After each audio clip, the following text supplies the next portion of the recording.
Ryan Cole had a rule he never broke. Never look back at a love that was already finished. But rules like that only survive until life decides to test them. And on one ordinary, rain-soaked evening in Seattle, his rule didn't survive at all.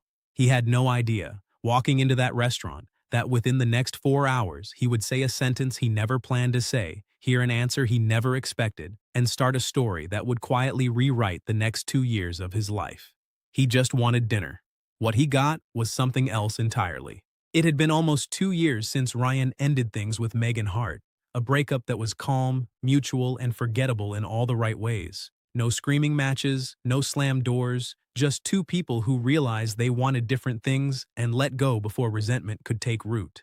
They had been 24 and unsure of everything except the fact that they no longer fit the shape of each other's future. He hadn't spoken to her family since the day he packed the last box out of their shared apartment. He certainly never expected to see her older sister again, sitting alone at a corner table, staring at her phone like it owed her an apology. The restaurant smelled like garlic and candle wax, and rain kept tapping against the tall windows in a rhythm that made the whole room feel slower than it really was.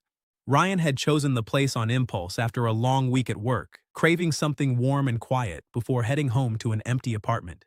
He never imagined that impulse would lead him somewhere far more complicated than a plate of pasta. Her name was Claire, and Ryan remembered her instantly, though 3 years had clearly changed her. She looked composed, elegant even, in a dark green coat that seemed too calm for the storm visible on her face.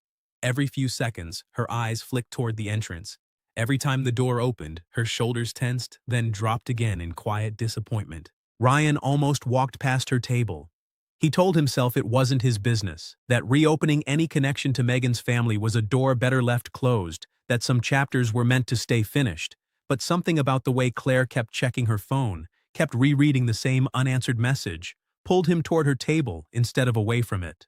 There was a particular kind of loneliness in the way she sat, spine straight, trying to look unbothered while the empty chair across from her said everything her composed face refused to admit. "Claire?" he said carefully, half expecting her to be a stranger after all. She looked up, startled, and for a second neither of them spoke. Then recognition settled over her face, followed by something close to embarrassment. "Ryan. Wow, this is unexpected." He asked if she was waiting for someone, already suspecting the answer from the way her jaw tightened. She admitted, almost laughing at herself, that her date was now 90 minutes late and had stopped answering his phone entirely. He had seemed promising on paper, she said, a marketing consultant with a good job and an even better photo lineup, the kind of man who texted thoughtful things during the week and then apparently vanished the moment a real table was waiting. She kept insisting it was fine, that she was used to this kind of thing, but her voice cracked just slightly on the word fine, and Ryan recognized the sound of someone trying to convince themselves of something they didn't believe. For a moment, he hesitated. Sitting down meant stepping into territory that came with its own quiet warning label: Megan's sister. A connection that, however distant, still ran straight back to a relationship he had spent 2 years putting carefully behind him. But the warning faded as quickly as it arrived, overruled by something simpler. He didn't like watching her sit there alone, pretending the empty chair wasn't a small public humiliation. He should have offered a polite apology and gone to find his own table.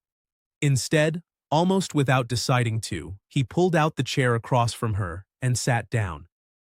"Mind if I keep you company until he either shows up or doesn't?" Claire blinked at him, surprised, then let out a short laugh that sounded more relieved than amused. "Honestly, I'd love that." What started as polite small talk quickly became something neither of them expected. They talked about work, about the strange detour their lives had taken since they'd last spoken, about how growing older somehow made the world feel both smaller and more complicated. Claire was sharper and funnier than Ryan remembered, the kind of funny that crept up on you instead of announcing itself. She made fun of her own bad luck with dating apps, described in detail a previous date who spent 40 minutes talking about his fantasy football league, and Ryan found himself laughing harder than he had in months. He noticed things he hadn't expected to notice. The way she tucked her hair behind her ear right before saying something she considered slightly embarrassing. The way she listened, really listened, asking follow-up questions instead of waiting for her turn to talk. None of it felt like flirting exactly. It felt like rediscovering a person he had only ever seen through the narrow frame of someone else's relationship. and realizing that frame had never shown the whole picture. An hour passed without either of them checking a phone. Then two. The restaurant staff began stacking chairs in the corner before either of them noticed how late it had gotten. At some point, in the middle of a story about her disastrous attempt at learning to ski in college, Claire stopped laughing just long enough to glance at the empty chair beside her, the one meant for a man who would never arrive. "I guess he's really not coming," she said quietly. Ryan looked at her for a moment, weighing the joke forming in his head against every reasonable instinct telling him not to say it. He said it anyway. "Well, since he's clearly not interested in this seat, can we just date instead?" The silence that followed lasted only a second, but it felt much longer. Claire's expression shifted from surprise to something unreadable, and Ryan immediately wondered if he had just made the worst decision of the night. Then she smiled, slow and genuine, the kind of smile that reaches the eyes before the mouth fully commits to it. "You know what?" she said. "Why not?" Neither of them treated it as a real beginning that night. It felt like a joke wrapped around something neither of them was ready to name yet. But jokes have a strange way of becoming true if you repeat them enough times, and over the following weeks, this one repeated itself constantly, in text messages that started as casual check-ins and slowly stretched into late-night conversations neither of them wanted to end.